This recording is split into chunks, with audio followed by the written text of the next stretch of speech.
Hello everyone, this is आशीष वाजपेयी और आप मेरे साथ बच्चों सीख रहे हैं एप्लीकेशन ऑफ डेरिवेटिव्स। तो आज ये नया चैप्टर स्टार्ट हो रहा है एंड आई होप कि आप बहुत अच्छे से करेंगे। काफ़ी बड़ा चैप्टर होता है, बहुत सारे कॉन्सेप्ट होते हैं, चाहे बोर्ड एग्जामिनेशन हो, चाहे जेई मेंस का पेपर हो, चाहे जेई एडवांस का हो। बच्चों इससे ज़रूर क्वेश्चन आते हैं। This is very very important और इसको अच्छे से सीखा तो फिज़िक्स में भी इसका इम्पैक्ट पड़ता है, क्योंकि बहुत जगह फिज़िक्स के जो टफ़ क्वेश्चंस होते हैं वो बेसिकली डिफरेंशियल इक्वेशन जो आप कर चुके हो और साथ में एप्लीकेशन ऑफ डेरिवेटिव्स, ये चीज़ें जो है वहाँ पर यूज़ हो रही होती है। ठीक है बच्चों, तो आगे बढ़ते हैं हम लोग। तो बच्चों अगर चैनल को सब्सक्राइब नहीं किया, whether it is Ashish Vajpayee channel और easy maths channel, do subscribe this channel and also install our app, that is bright brain tutorials app बच्चों।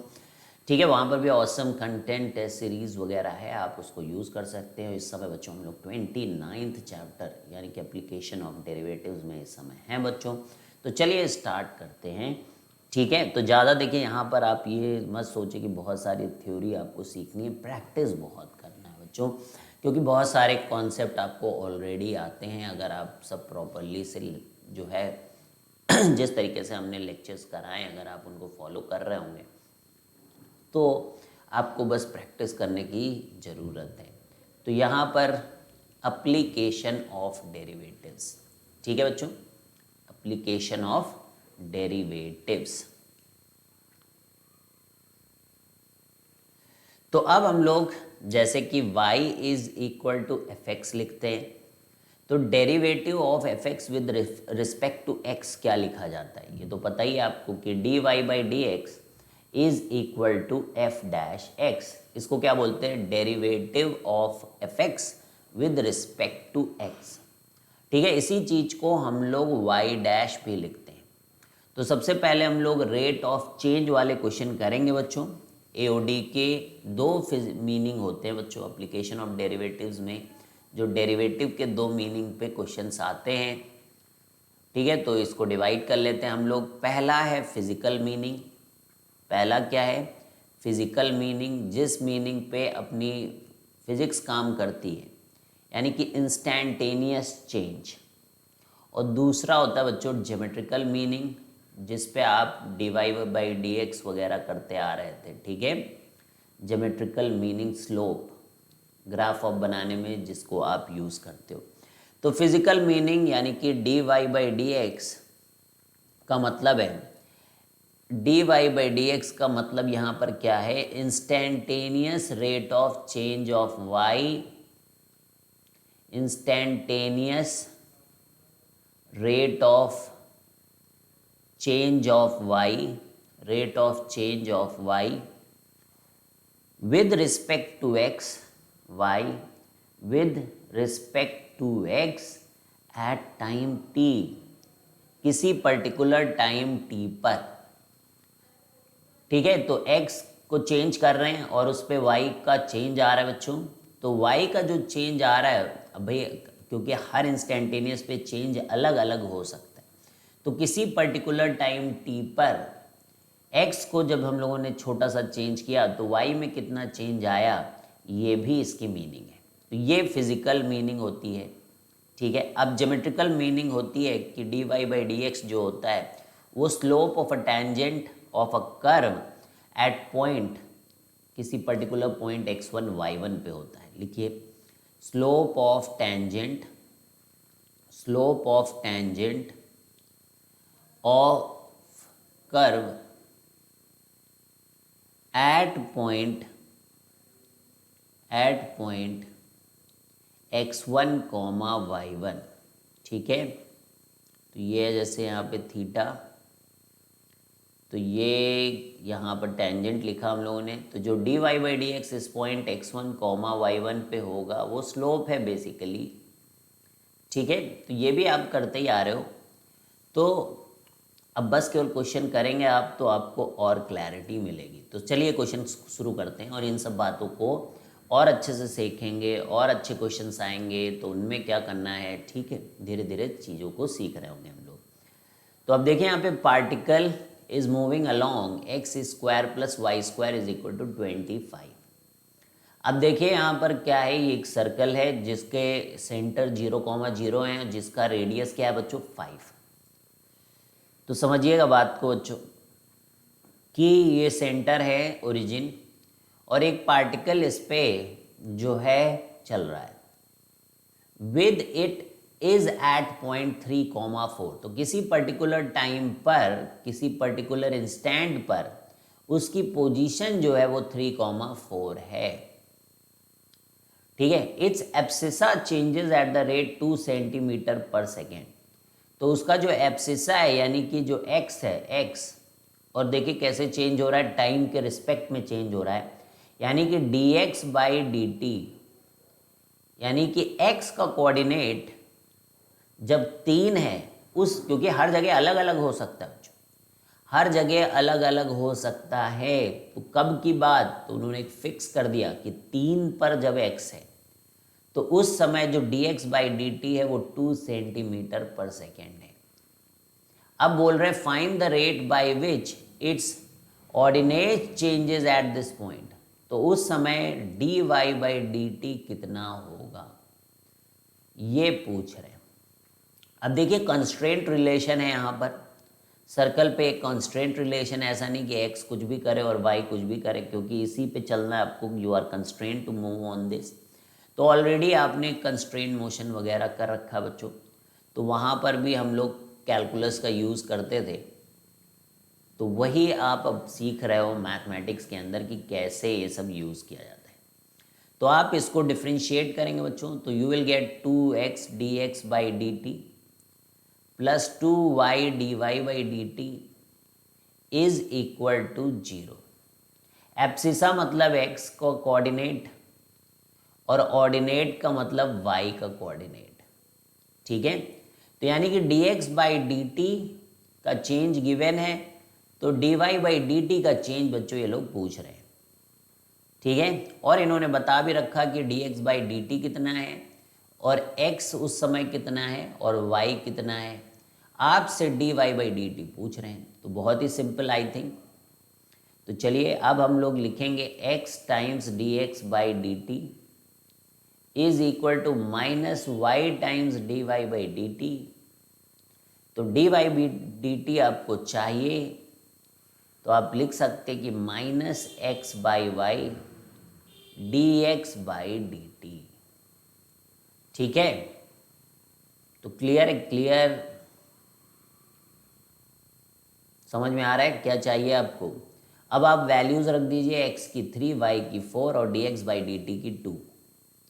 सारी वैल्यूज पुट करिए आप। x की कितनी वैल्यू थी भाई 3, y की वैल्यू कितनी थी 4, बाहर लगाए minus, dx by D T की वैल्यू कितनी है 2। अब यहाँ से आपको पता चला कि dy बाई डी टी का जो चेंज है, मतलब y का जो चेंज है टाइम के साथ, वो -3/2 सेंटीमीटर पर सेकेंड। तो माइनस का क्या मतलब है कि इस समय जब x बढ़ रहा है 3,4 पे है, तो x अगर बढ़ रहा है यानी कि नीचे की तरफ आ रहा होगा बच्चों, बढ़ने का मतलब यही है, क्योंकि इधर जाएगा तो x कम होगा। तो ये ऐसे क्लॉकवाइज डायरेक्शन में चल रहा है। तो देखिए x बढ़ रहा है, यहाँ से अगर यहाँ की तरफ देखो तो x यहाँ तक बढ़ रहा है। ठीक है, फर्स्ट क्वाड्रेंट में बढ़ रहा है, और y आप देखो तो घट रहा है, इसीलिए ऐसा आ रहा है। अब यहाँ देखोगे अगर आगे यहाँ कोई पॉइंट दिया रहे तो dx बाई डी टी घट रहा होगा और y बढ़ रहा होगा। तो ये सब आप एनालिसिस इसके अंदर कर सकते हैं कि साइन वगैरह आपको खुद ही बता देंगे कि हो क्या रहा है। तो फील आना बच्चों इस चैप्टर की बहुत ज़रूरी है। यू शुड अंडरस्टैंड कि क्या हो रहा है। ठीक है, आई थिंक क्लियर कट आपको समझ में आया। थोड़ा और इसके साथ अलग अलग पॉइंट रख के देखें कि फोर्थ क्वाड्रेंट का पॉइंट रख के देखें तो क्या दिखेगा अपने को। फर्स्ट क्वाड्रेंट का पॉइंट देखा तो अभी आपने क्या देखा, और यहाँ अगर आप देखेंगे तो आप देखेंगे कि x भी बढ़ रहा होगा और y भी बढ़ रहा होगा। ठीक है, यहाँ कोई अगर आपने सर्कल पे पॉइंट ले लिया। ठीक है बच्चों, तो इस तरीके से आपको अंडरस्टैंडिंग हो जाएगा कि ये क्या बताता है। तो आगे बढ़ें अब नेक्स्ट क्वेश्चन। अब क्या कह रहे हैं कि point is moving along the curve Y cube is equal to 27x। तो अब की बार जो पॉइंट हमारा मूव कर रहा है वो, अब पिछली बार तो सर्कल जानते थे कि कैसा क्या दिखता है, अब की बार अपने को मालूम भी नहीं कि किस तरीके की कर्व है, क्या बनाने को आप बना सकते हो, पर हाँ कोई जानने की ज़रूरत नहीं। कहने का मतलब ये कि you don't need to draw the graph to understand the question, there must be some graph, कुछ भी हो सकता है ये। तो ये Y cube is equal to 27x जो है, इसमें बोल रहे find the interval values of x in which ordinate changes faster than abscissa. तो ऑर्डिनेट का change is what, dy by D T is greater than dx by D T. This is what they want to tell you कि वो x की सारी values बताओ जहां पर dy by D T जो है वो dx बाई डी टी से ज़्यादा है। ठीक है, तो वो y और x आपको चाहिए। तो शुरू करें हम लोग, बोलो भाई। अब देखिए, अगर आपने ऐसा सोचा, सोचने को देखिए अब बहुत ही सिंपल सोच सकते हैं आप कि आप बोलो कि 3y² dy by D T करेंगे हम इसको, और यहाँ पे लिखेंगे 27x की जगह dx बाई डी टी जब डिफ्रेंशिएट करोगे।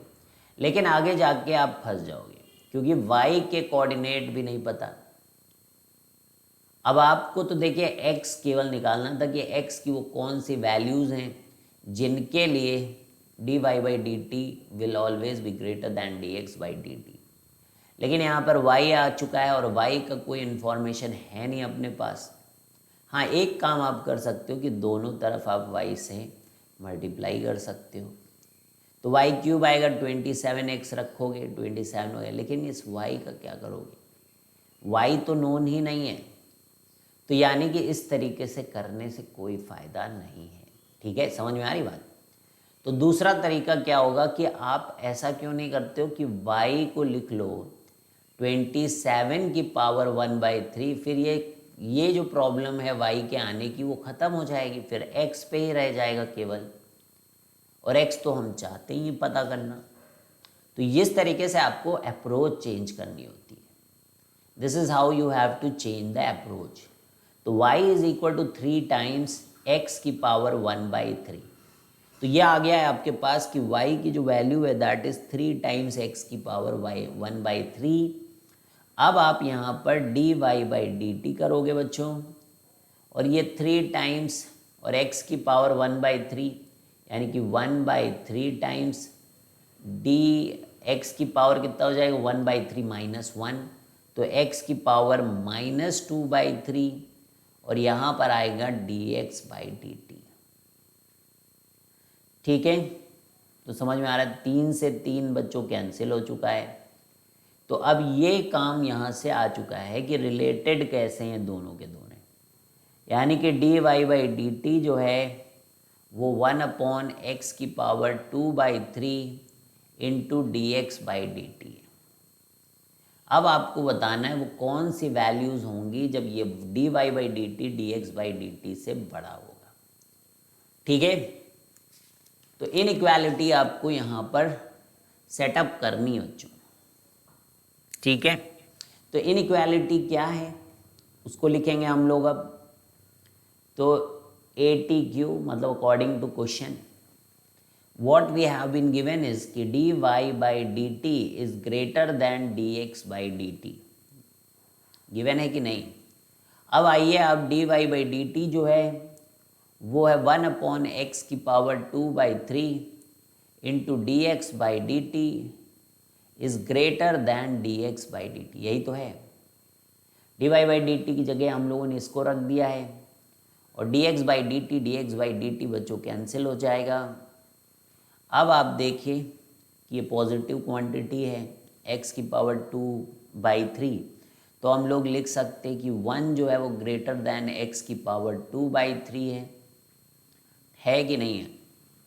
अब यहाँ से आप लिख सकते हो कि x की power 2/3 minus 1 is less than 0। Negative इसको होना पड़ेगा। अब इसको आप जो है फैक्टराइज कर सकते हो, 1 का स्क्वायर बना सकते हो, इसको 1/3 का होल स्क्वायर बना सकते हो ऐसे। तो ये बन जाएगा आपका a² माइनस b²। तो x की पावर 1/3 माइनस 1, दूसरे ब्रैकेट में आपके पास है x की power 1/3 plus 1 and that is less than 0। This is less than 0। अब हम लोग यहाँ पर -1 +1, ठीक है। अब वैल्यूज़ आप रख के देखो कि 1 से बड़ी वैल्यू अगर आप इस पे रखोगे, जैसे 1 से बड़ी वैल्यू 8 रख दी हम लोगों ने, तो 8 का तो ये 2 कर देगा, तो 2 - 1, तो 2 + 1, तो क्या ये नेगेटिव आ रहा है? नहीं, तो ये पॉजिटिव है। 0 रख के देखो नेगेटिव आएगा, -8 रख के देखो नेगेटिव आएगा, मतलब नेगेटिव बोल रहा हूँ, यहाँ पर नेगेटिव आएगा, यहाँ पे प्लस आएगा, ठीक है। रख के तो देखो, -8 रखोगे तो -2 आएगा, तो नेगेटिव, यहाँ से भी नेगेटिव, नेगेटिव नेगेटिव क्या हो जाएगा? पॉजिटिव। तो यानी कि जो x की पावर 1/3 है, अच्छा इधर ही लिखना है अपने को, यहाँ लिख रहा हूँ मैं, ठीक है। इसके बाद यहाँ अब x की पावर 1/3 जो है वो जो है -1 से 1 के बीच में लाई कर रहा है। हमसे x के बारे में पूछा है उन्होंने, x की पावर 1/3 के बारे में नहीं पूछा है, तो क्यूब कर लेंगे दोनों तरफ, तो यहाँ से -1 और यहाँ से 1, तो x की वैल्यू -1 से 1 के बीच में लाई करेगी, तब आपका dy/dt जो है वो dx/dt से बड़ा होगा। तो समझ में आया क्या भाई? समझ में आया? कर लोगे, कोई दिक्कत तो नहीं है। चलिए आगे बढ़ते हैं। अब यहाँ पे देखिए कि 6 feet tall Nagendra, 6 feet tall है भाई Nagendra, moves away from a light pole of 10 metre high at a rate 10 feet per second. तो देखिए आपने वो height and distance class 10th में किया होगा, उसका भी बहुत यहाँ पर यूज़ है। तो क्या यूज़ है देखिएगा आप। तो ये जो आपका लाइट पोल है ये 10 फीट का है, और नागेंद्रा यहाँ कहीं है 6 फीट का है, और जब लाइट पड़ती है इसकी मुंडी पे, तो इसकी मुंडी जाके बनती है यहाँ, और इसके पैर का शैडो यहाँ पर, ये है उसकी शैडो। समझ गए? अरे करे होगे ना क्वेश्चन हाइट एंड डिस्टेंस में, शैडो वैडो क्वेश्चन बचपन से ही हमारी तैयारी बच्चों शुरू हो जाती है।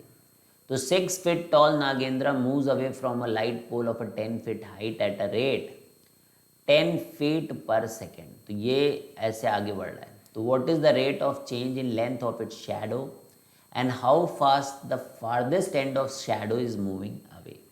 So this is what we need to do.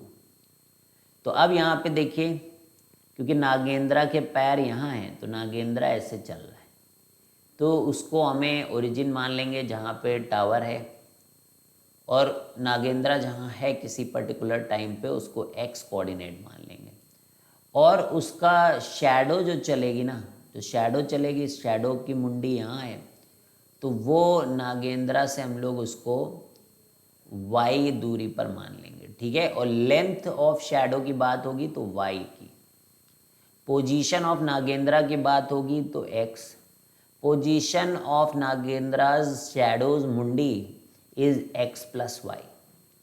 अरे समझ रहे हो ना बात को भाई? यही सब समझना जरूरी है। अब क्या कह रहे हैं तो और क्लियर होगा आपको, ठीक है। अब कह रहे हैं कि ये सब तो ठीक है भाई, what is the rate of change in length of its shadow. तो भाई लेंथ है कितना? लेंथ है y, तो इसमें रेट ऑफ चेंज मतलब dy/dt, ये है rate of change of length. अच्छा, how fast the farthest end of shadow is moving. तो फार्देस्ट यानी कि मुंडी ऑफ नागेंद्रा इज हियर, तो फार्देस्ट एंड ओरिजिन से है कितनी दूर पे? x + y पे। तो इसका मूवमेंट क्या होगा? इसका, इस चीज का d/dt। समझ गए भाई? समझ गए कि नहीं? अब कर लें। अब हम लोग y और x में रिलेशन निकालेंगे, और पोजीशन क्या दिए?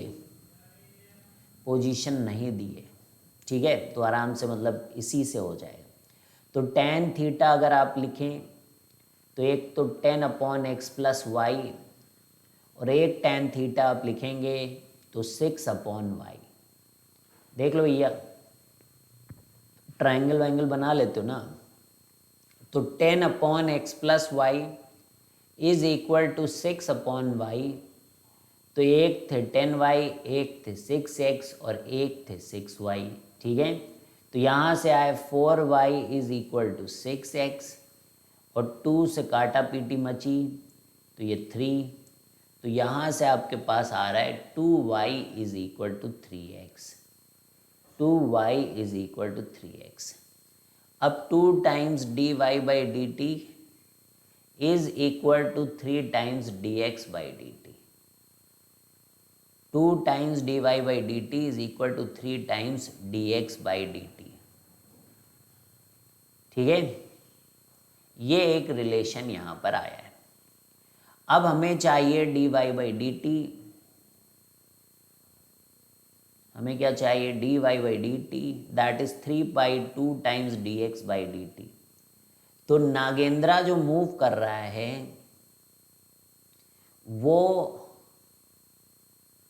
ये है 10 फीट पर सेकेंड और वो dx by D T given है। ये बात समझते हो कि dx बाई डी टी वो गिवन है 10 फीट पर सेकेंड, क्योंकि नागेंद्रा की पोजीशन चेंज होने का मतलब है speed of, rate of change of position is speed. तो पोजीशन कितनी है? x, तो dx बाई डी टी क्या हो गई? उसकी स्पीड। तो ये आपको 10 यहाँ पर रखना पड़ेगा। सो this is nothing but 3/2 into 10। तो ये 2 5 ज 10 and this is nothing but 15 feet per second. तो ये है लेंथ ऑफ द शैडो के बढ़ने का rate, that is how much? 15 feet per second. ठीक है भाई, 15। तो अब dx बाई डी टी कितना है भाई? dx बाई डी टी आपका 10 फीट पर सेकेंड था और dy बाई डी टी कितना था? 15 फीट पर सेकेंड। अब यहाँ पर बोल रहे हैं कि शैडो की जो फार्देस्ट पॉइंट है उसका रेट, क्योंकि हर पॉइंट का रेट विल बी डिफरेंट। तो फार्देस्ट पॉइंट का पोजीशन जो था वो था D by D T of X plus Y, क्योंकि उसकी पोजीशन है। अब ये मैक्सिमम बच्चे नहीं समझ पाते। ये पॉइंट जो मैंने आपको क्लियरली बताया बच्चों, इनको समझना है आपको। ठीक है, तो D x by D T plus D Y by D T is equal to 10। ठीक है, और this is 15 is equal to 25 feet per second. 25 feet per second. तो that is D x by D T plus D Y by D T. तो ये rate है, ये आपके second part का क्वेश्चन हुआ। क्लियर है? चलिए आगे। तो स्फेरिकल बैलून इज इंक्रीजिंग। तो आरडी में एक एक्सरसाइज है, like if you don't feel comfortable in this, तो आरडी में एक पार्ट है केवल यही, इसी चीज़ के क्वेश्चंस हैं। तो फटाफट आप उनको करके, है ना, यू कैन गेट कंफर्टेबल।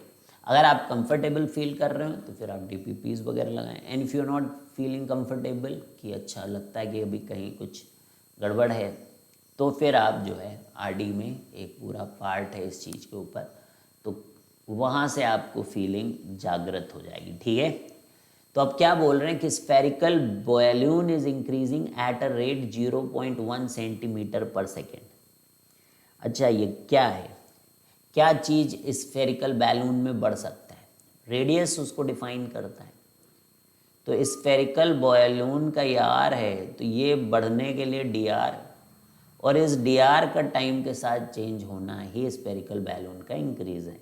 यानी कि दिस इज गिवन। ये बात देखिए जो मैं बहुत ही आसानी के साथ बोल पा रहा हूँ, हो सकता है कि आप ना इस बात को समझ पा रहे हो, लेकिन हमारे साथ साथ आपको ये सीखना है कि स्फेयर कैसे बढ़ेगा।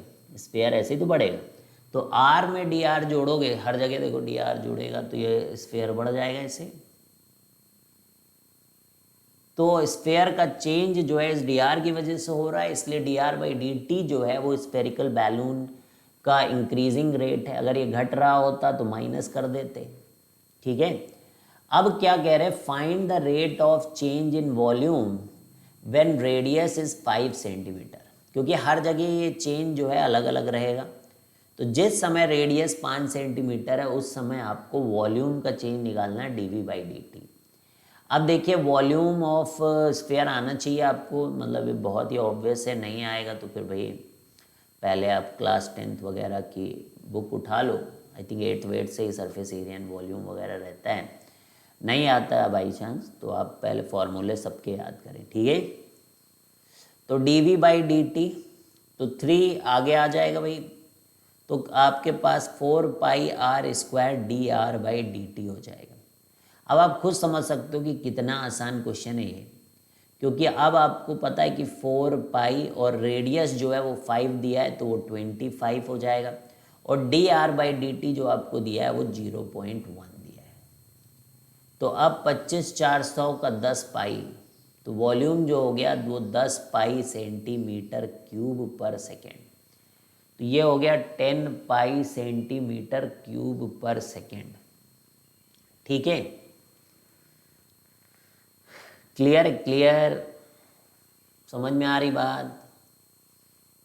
अब नेक्स्ट क्वेश्चन हम लोग करने जा रहे हैं, that is area of circle is increasing at rate of 2 centimetre square per second, find the rate of change in area of square inscribed circumscribing it.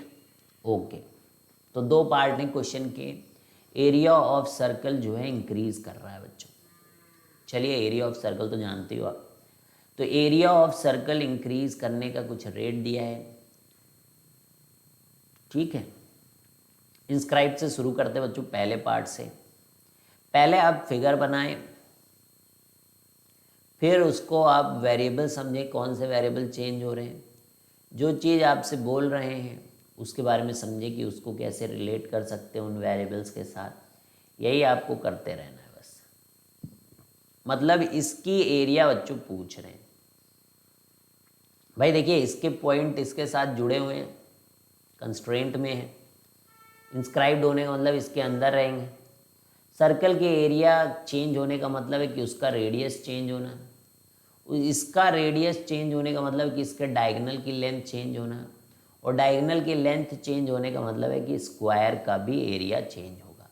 तो इन सब बातों को कैसे रिलेट करेंगे, that is what is important. तो देखिए area change होने का मतलब ये रेडियस ए स्क्वायर का चेंज होना, स्क्वायर का जो ये पूछ रहे हैं ए स्क्वायर है ना वो, और ये आर रेडियस है इसका, तो ये 2r हो गया। तो a square plus a square is equal to 4r square, है ना भाई। A square plus a square is equal to 4r square. तो ये दोनों चीज़ें कैसे रिलेटेड है आपस में वो यहाँ समझ में आता है कि 2r square is equal to 8r, 2a square is equal to 4 से 2 हो गया, पहले लिख लो 4r स्क्वायर, ऐसे हो गया। तो ध्यान से समझना बात को। तो a square is equal to 4r square, इसका चेंज निकालना है, ये एरिया ऑफ स्क्वायर, तो समझना इसका चेंज है ना। तो यानी कि dA/dt हमें पता करना है, स्क्वायर का एरिया तो यही है ना ए स्क्वायर। तो यानी कि उसको करने के लिए अपने को लाना पड़ेगा 2r का होल स्क्वायर, सही है भाई। तो ये लाना पड़ेगा, देखिए 8r/dr/dt, ये आपको फाइंड आउट करना, r टाइम्स dr/dt। ये कैसे पता चलेगा, तो यहाँ पर एक और बात पता है कि एरिया ऑफ सर्कल, तो एरिया ऑफ सर्कल पहले लिखो और वो होता है πr स्क्वायर। तो dAc/dt area of this circle that is 2πr/dr/dt, ठीक है। तो dAc/dt जो है वो कितना है, 2 centimetre square per second is equal to 2πr/dr/dt। अब 2 कैंसिल कर लो भाई, तो r/dr/dt की वैल्यू आ रही है यहाँ से, and that is nothing but कितना, देखो 1/π। तो ये क्यों, क्योंकि अपने को तो यही चाहिए ना, यही। तो अब आप क्या करोगे, लिखोगे जाके जो चाहिए वो है dA/dt। तो मैंने बोला ना कि आप वेरिएबल्स पे बस ध्यान रखो कि कौन सी चीज़ कहाँ से हमें मिलेगी। तो 8 × 1/π यानी कि 8/π centimetre square per second, that should be your answer.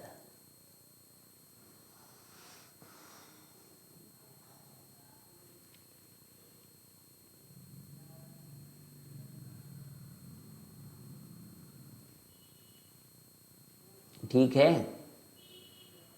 अरे यार कुछ गलत कर दिया लग रहा है, ये देखो काटा ही नहीं यार। 2a² आया था 4r²। चलो चलो कोई नहीं कोई नहीं कोई नहीं, ये a 2a² तो यहाँ 2r²। ठीक है, तो ये 2r² तो यहाँ 4r, तो थोड़ा थोड़ा चेंज कर रहे हैं हम। तो 4r का मतलब तो ये 4 से मल्टीप्लाई करना है। इसके बाद मैंने कहीं पे यूज़ भी नहीं किया, ये सब ठीक ही है भाई। तो r/dr/dt की वैल्यू 1/π। फिर से मैं लिखता हूँ यहाँ पर, डायरेक्ट आंसर लिख दिया बच्चों। अब यहाँ आओ, तो dA/dt लिखो पहले। dA/dt इज इक्वल टू कितना है देखो, 4r/dr/dt। और एरिया ऑफ सर्कल से हम लोगों ने r/dr/dt को 1/π निकाला है।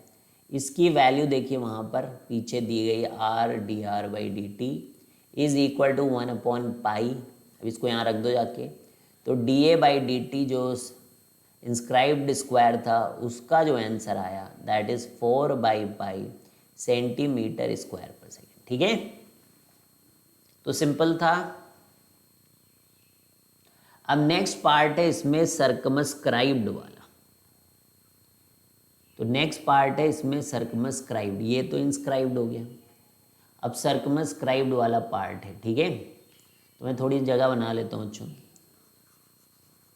पीछे ही लिख देता हूँ ये सब। r/dr/dt यहाँ पे r/dr/dt इज इक्वल टू 1/π, तो ये रख दिया मैंने।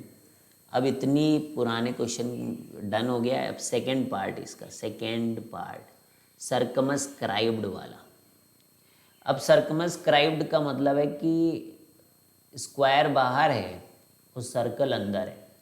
कहानी अभी भी सेम है बच्चों। सर्कल का एरिया का चेंज जो है वो, जो सर्कल का एरिया का चेंज है वो ठीक है अभी भी वही है। तो यानी कि ये वाला डेटा अभी भी वही यूज़ होगा, that is r/dr/dt is equal to 1/π। तो वो तो सर्कल का। अब हमें बस ये देखना है कि इसके r और एरिया पे क्या फ़र्क पड़ता है। तो यहाँ देखिएगा, ये यहाँ से देखिए आप, यही साइड है, मतलब ये r है और ये r है। तो जो a है वो 2r है, a is equal to 2r। बोल दो भाई, मतलब ये a लेंथ जो है स्क्वायर का वो है 2r। तो मतलब अपने को तो एरिया चाहिए, तो एरिया क्या हो जाएगा a², तो वो आ जाएगा 4r²। अब dA/dt आपको करना है बच्चों, तो ये 8r/dr/dt, कितना आसान है सोचो। और r/dr/dt कितना है 1/π। सो दिस इज 8/π cm²/सेकेंड। ये आपका आंसर है। तो दोनों में ये वाला जो रेट है एरिया का, सर्कमस्क्राइब्ड वाला, ये डबल रेट से बढ़ रहा है इंस्क्राइब्ड वाले से। इसका भी रेशियो पूछ सकते हैं किसी क्वेश्चन में, जेईई मेंस वेंस के क्वेश्चन में पूछ सकते हैं कि इस वाले का और इस वाले का सर्कमस्क्राइब्ड इंस्क्राइब्ड का रेशियो बताएं, तो 2। ठीक है, याद रहेगा क्वेश्चन ये हमारा आपको। तो जिस निंजा टेक्निक से आप कर रहे हैं आजकल क्वेश्चंस, है ना, अगर वैसे करेंगे तो याद भी रहेगा आपको और आप बिल्कुल जाके धमाकेदार तरीके से कर लेंगे इसको। ठीक है, तो आगे बढ़ते हैं हम लोग नेक्स्ट। अब चलिए, तो आई थिंक कुछ तो फील आ ही रहा होगा। मैंने बताया ना क्वेश्चन करके बहुत तगड़ा फील आता बच्चों। ठीक है, तो air is being fed in a spherical balloon at a uniform rate 1 cm³/सेकेंड। तो ये dV/dt है भाई लोग, है ना।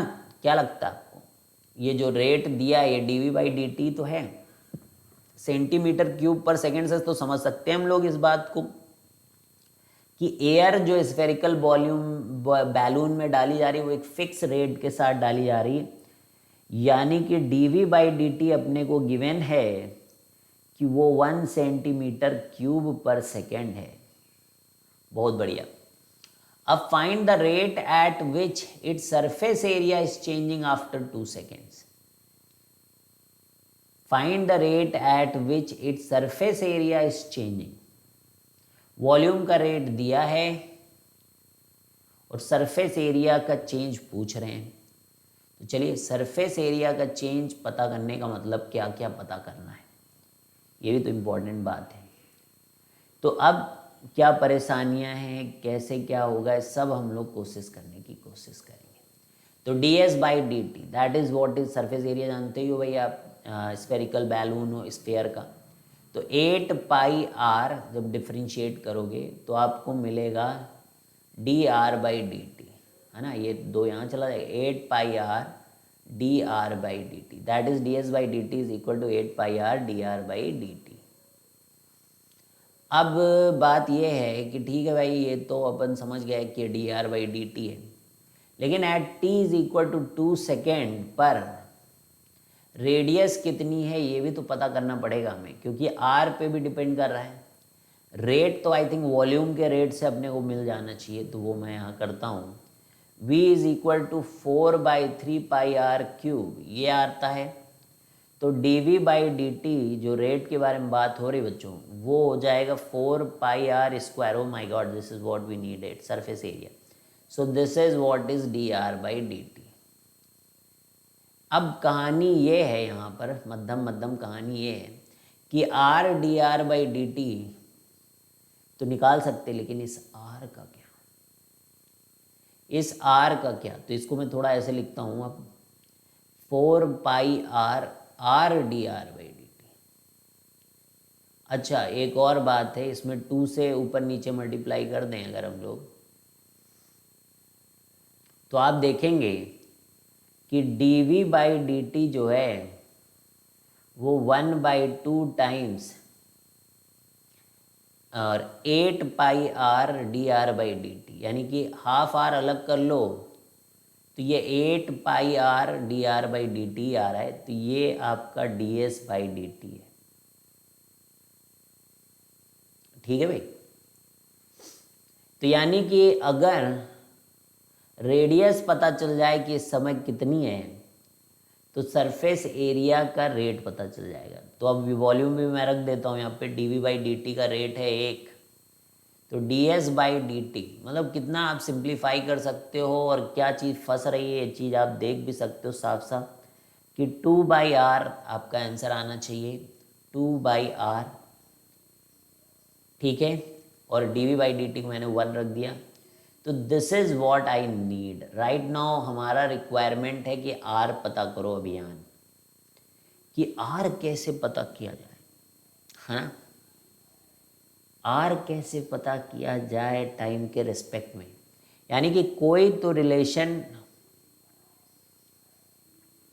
हमें ऐसा होना चाहिए जो कि r और t के बीच में हो, क्योंकि टाइम गिवन है हमारे पास। r 2 सेकेंड पे r कितना है ये पता करना है। तो आई थिंक ईजिली करा जा सकता है, जो अगर कोशिश की जाए तो सब कुछ पॉसिबल है। कोई एक डिफरेंशियल इक्वेशन अपने को चाहिए जिसमें नोन वैल्यूज़ हों, तो आई थिंक कि ये डेटा और ही हमें हेल्पफुल होना चाहिए। तो ये जो हम लोग यहाँ कर रहे हैं, ये जो कर रहे हैं, तो मैं इसको अब इधर करता हूँ, वॉल्यूम पे फोकस करता हूँ। बाकी जो मुझे करना था मैंने उधर कर लिया है, πr³ dr/dt। ठीक है, अब यहाँ पे dv/dt मैं करूँगा यहाँ पर, तो ये 3 कैंसिल, तो 4πr² dr/dt। ठीक है, अब आप देखिए dy/dt की बात करेंगे हम लोग, dy/dt की बात करेंगे। ठीक है, किसकी बात करेंगे, dr/dt। तो ये 1 आ गया, तो यहाँ देखो टाइम आएगा, ये 1 सेंटीमीटर, तो यहाँ dt टाइम, यहाँ पर 4πr² dr। तो देखो भाई, यहाँ से रेडियस पता कर सकते हो कि नहीं।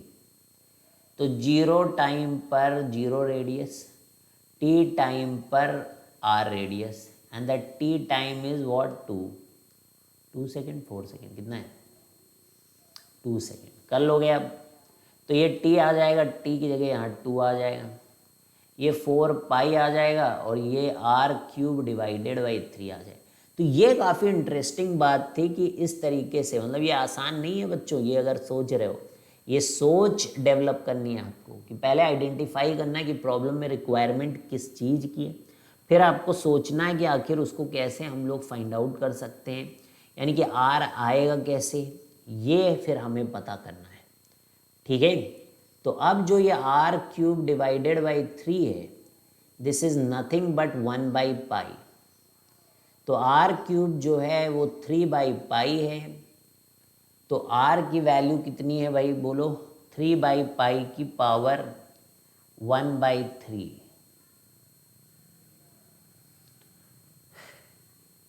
ठीक है, ठीक है, देख लो, 2 भी तो है। 1/2, 2 ठीक है, तो ये हो गया 2 पाई।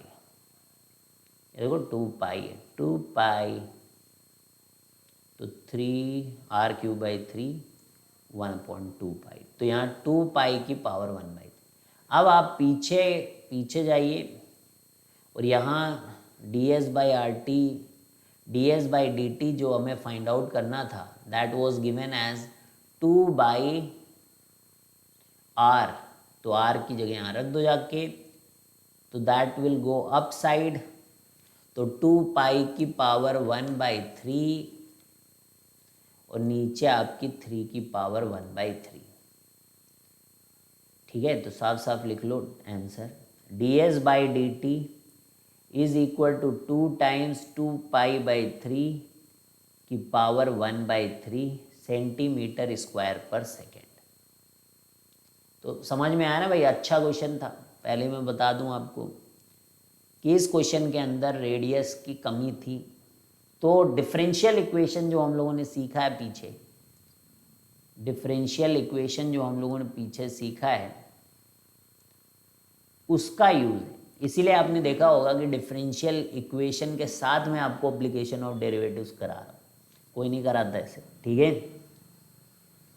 तो आफ्टर थिंकिंग कि भाई कैसे बच्चों को पढ़ाया जाए, तो कौन सा टॉपिक कहाँ पे चीज़ों को जोड़ने काम करता है, तो बिना, अब सोचिए अगर आपने इंटीग्रेशन ही ना पढ़ा हो, अगर आप सोचिए हमने इंटीग्रेशन ही ना पढ़ा हो, अब तो यहाँ पे इंटीग्रेशन के दादा बन गए हैं, दादा दादी, है ना।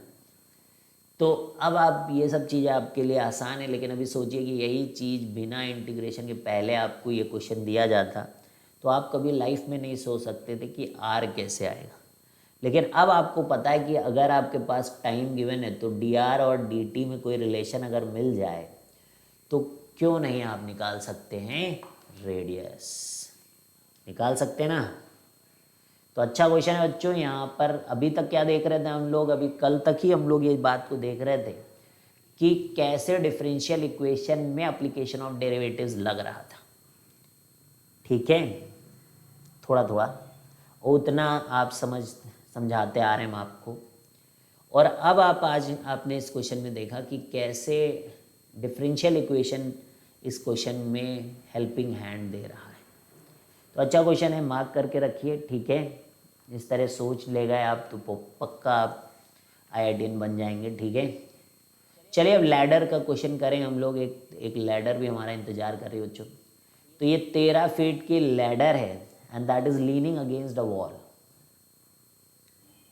तो 13 फीट की एक लैडर है and that is leaning against a wall such that when base start slipping away, तो ये बेस देखिए आपकी स्लिप कर रही है away, this base is slipping away. ठीक है, तो at the instant its base is 12 feet away from the, ठीक है, wall, the base is moving away from the wall at that portion, यानी कि x मानूं अगर मैं इस समय x इज इक्वल टू 12, तो ये स्लिपिंग अवे मतलब इधर दूर की तरफ ही जा रहा होगा। तो उस समय जो dx/dt है बच्चों, that is 5 feet per second. ये कब की बात है, ये सब लैंग्वेज समझना ही इंपॉर्टेंट है, जब x इज इक्वल टू 12 है।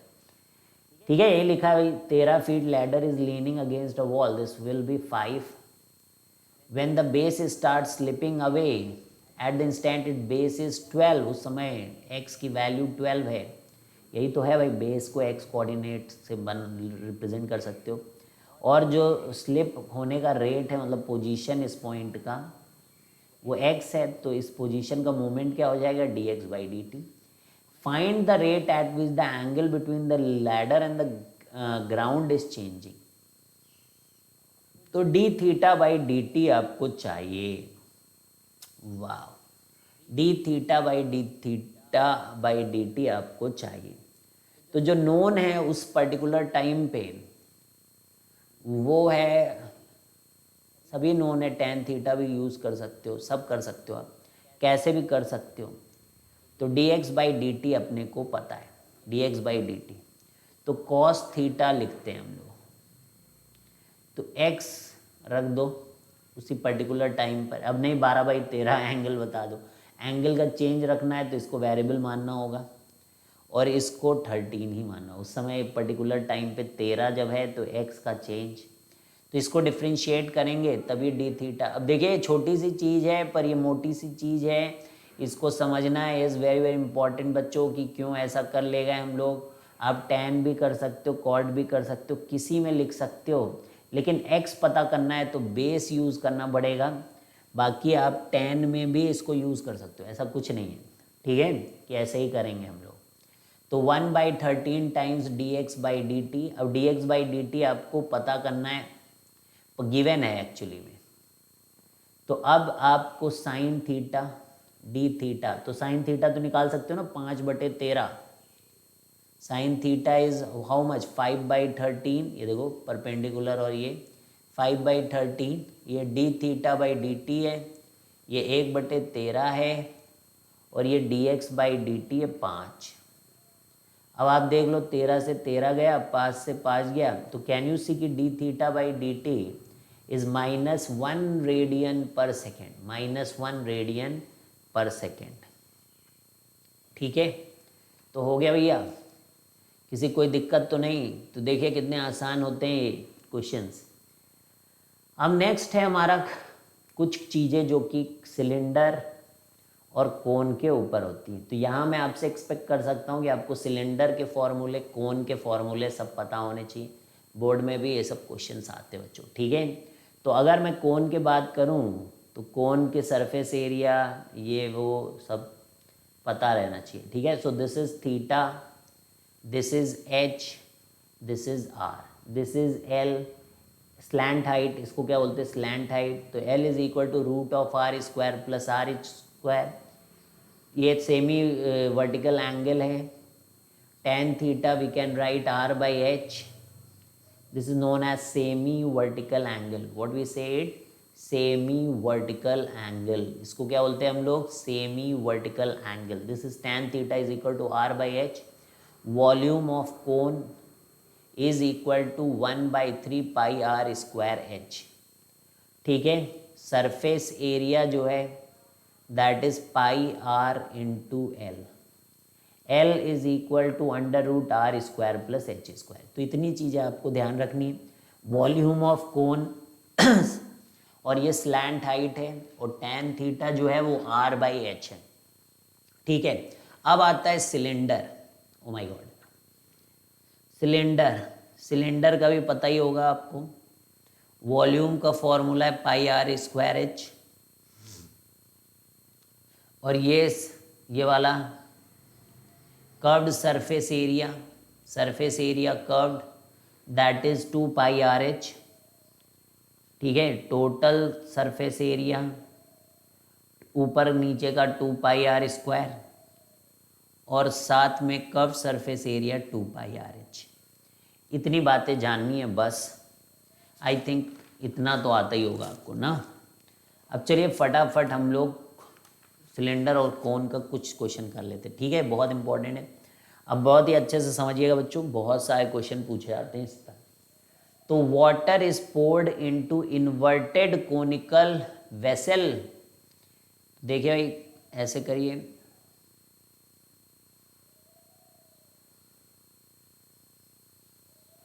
ठीक है। तो water is poured into inverted conical vessel of which radius of base is 2 metre. तो ये रेडियस आपको 2 मीटर दिया है, तो r is equal to 2 metre. और उस समय जो हाइट है आपकी h that is given as 4 metre. तो वाटर जो पोरिंग हो रही है इसके अंदर, वाटर जो पोरिंग हो रही है that is dv by dt is 77 litre पर मिनट। अब क्योंकि बाकी की चीज़ें मुझे को डेप्थ वेप्थ जो है सेंटीमीटर में दिख रहा है, हाइट मीटर में दिख रहा है बच्चों, रेडियस मीटर में दिख रहा है, तो एक काम करो सबको ही सेंटीमीटर में कर लो।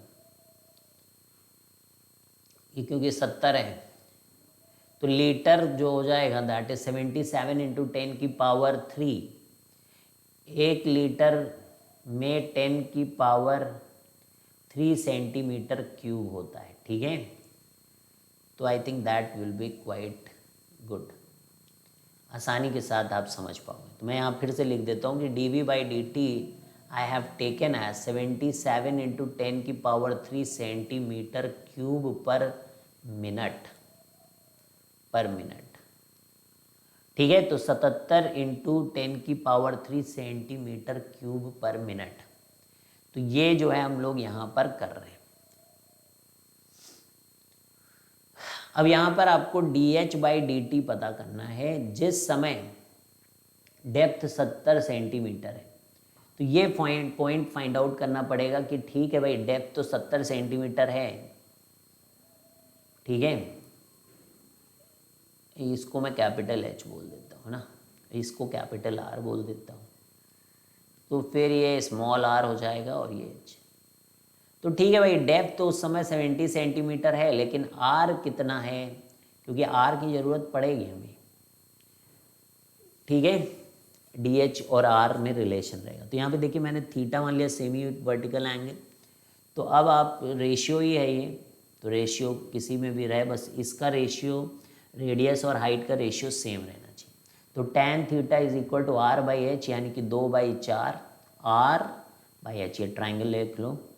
और दूसरा ट्राइंगल देखेंगे ये वाला, ये छुटका वाला देखेंगे, तो स्मॉल r बाई एच है, स्मॉल r बाई एच है।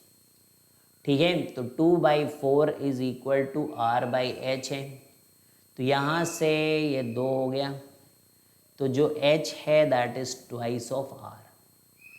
तो उस समय जब आपका डेप्थ 70 सेंटीमीटर है तो R जो है वो 35 सेंटीमीटर है, लिख लो कहीं पर that, because we may have to use that value. तो R देखिए h/2 है, तो h जब आपका 70 सेंटीमीटर है तो R उस समय 35 सेंटीमीटर है।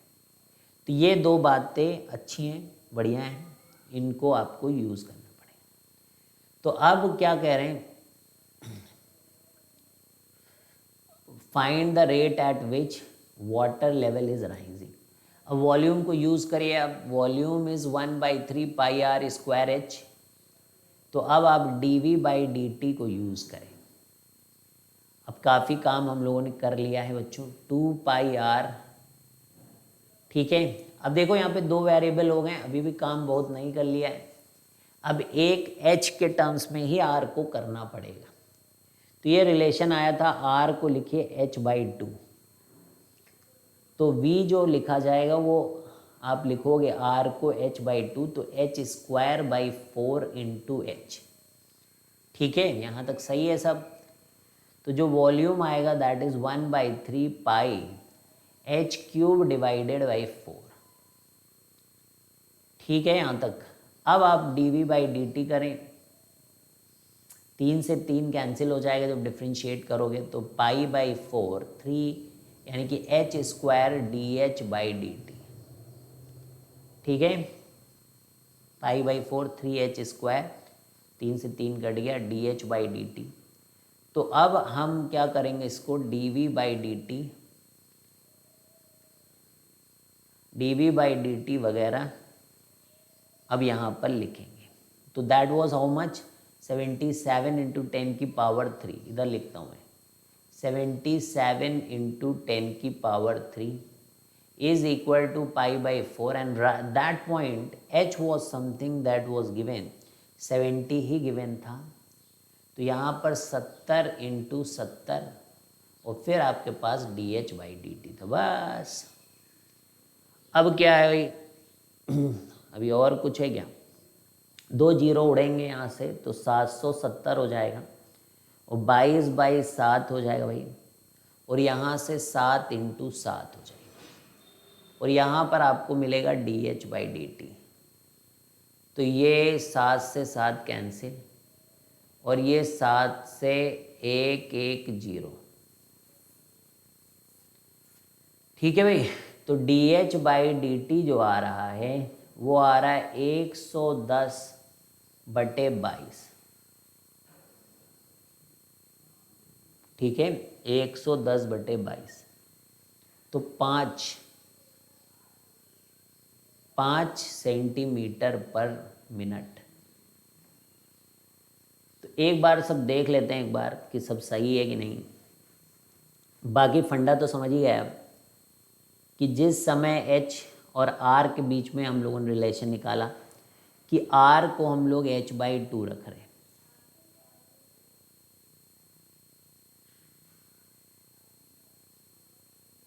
तो R की वैल्यू जो है वो H/2 है। उस पर्टिकुलर टाइम पे R की वैल्यू H/2 है। ठीक है, तो वॉल्यूम जो होता है that is 1/3 pi R square H। ठीक है, अब यहाँ पर मैंने इसको H रख दिया तो 1/3 पाई H³ है ना, यानी कि पाई H³/12।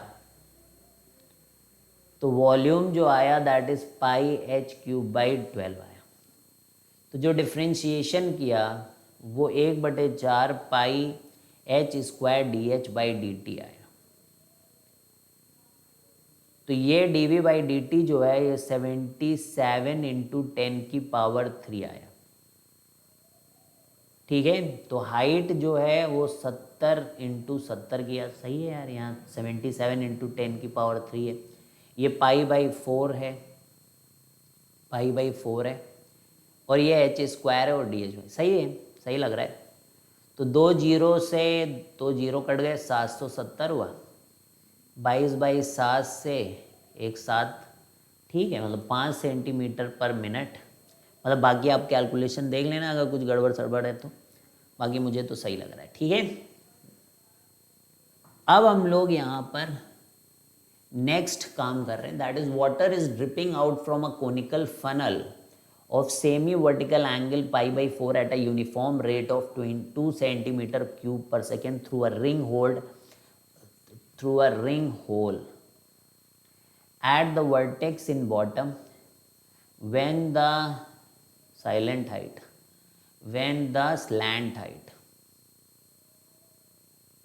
slant height of water is 4 cm, find the rate of decrease of slant height। ठीक है, तो ये हमें करना है। तो अब की बार स्लैंट हाइट का काम आ गया बच्चों।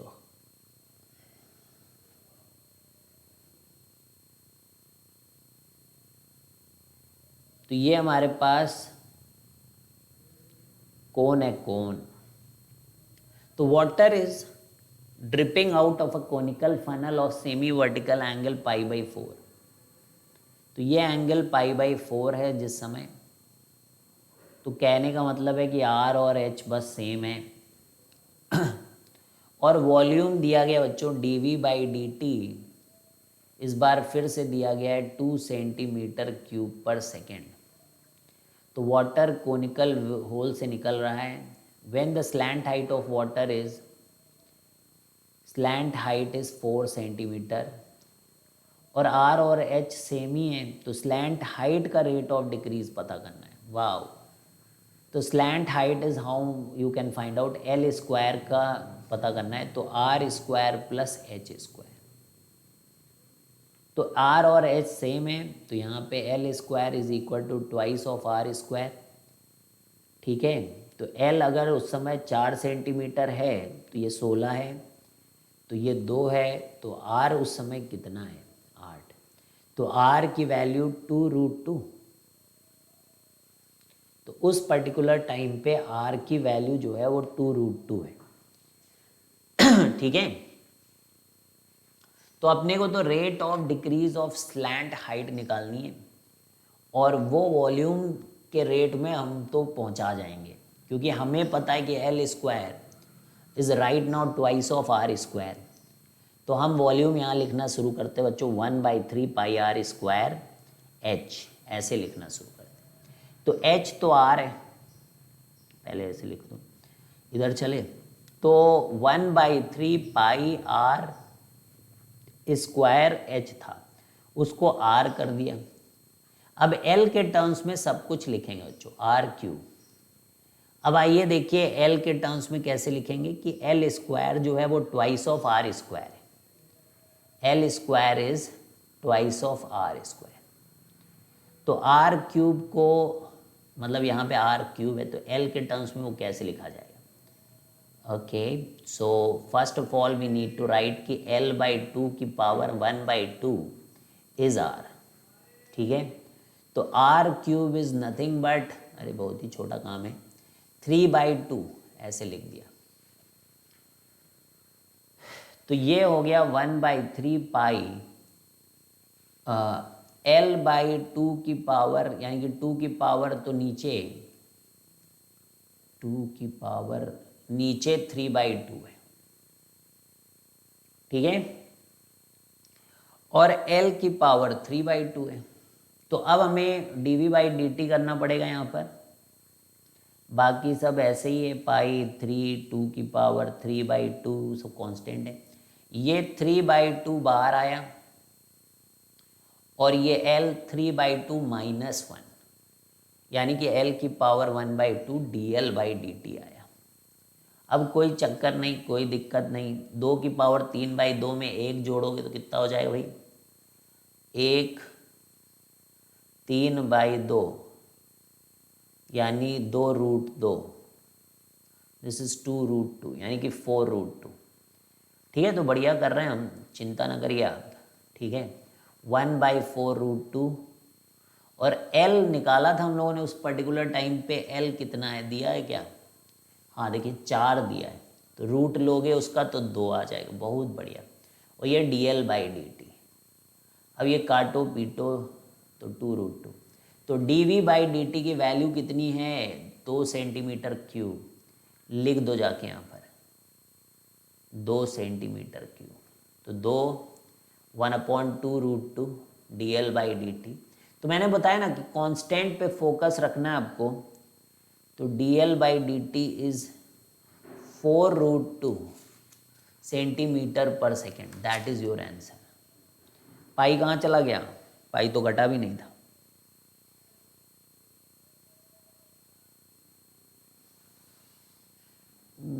एक सेकेंड, पाई को भेजना है हमें नीचे, ये रहा पाई, रुक जाओ, पाई कौन, ये रहा पाई। ठीक है, तो ये पाई ले आओ, नीचे पाई ले आओ। तो एक बार सब फिर से देख लो।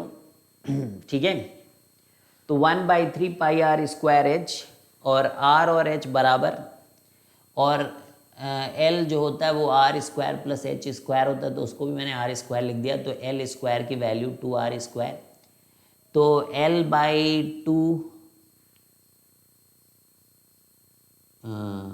रुक जाओ, L square by 2 is R square, तो L अपॉन, माई गॉड यहाँ ही गलत हो गया, L/2 की पावर 1/2 आया, मतलब L/√2 आया भाई, R आया L/√2। ठीक है, फिर से करना पड़ेगा भाई, सब थोड़ा सा गड़बड़ हो गया।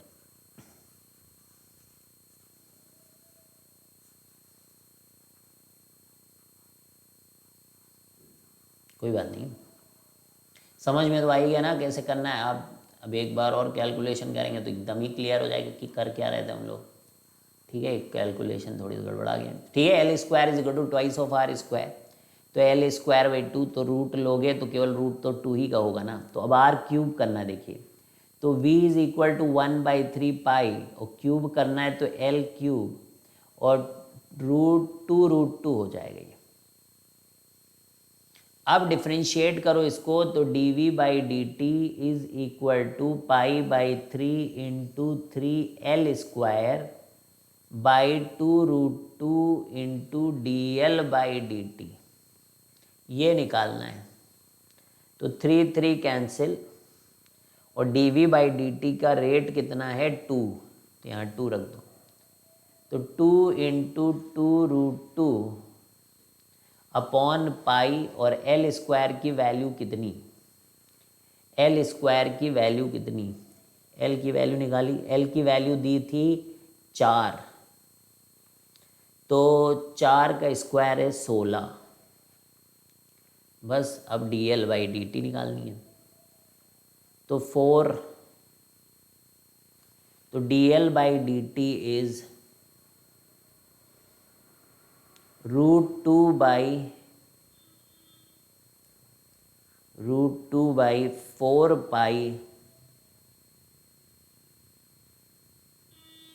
और इसको आप कर दो तो 1/2√2 पाई सेंटीमीटर पर सेकेंड। ठीक है भाई, तो आई होप कि काफ़ी कुछ सीखा होगा आपने, समझ में आई होंगी चीज़ें। ठीक है, क्या करना है, किस तरीके से करना है, क्या लॉजिक होता है क्वेश्चन को करने का।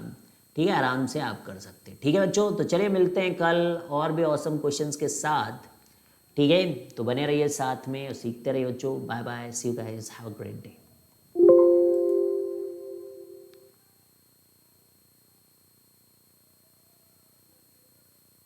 बच्चों कमेंट्स वगैरह करें, कैसे लग रहे हैं वीडियो, कितना मज़ा आ रहा है आपको, कितना सीख रहे हैं।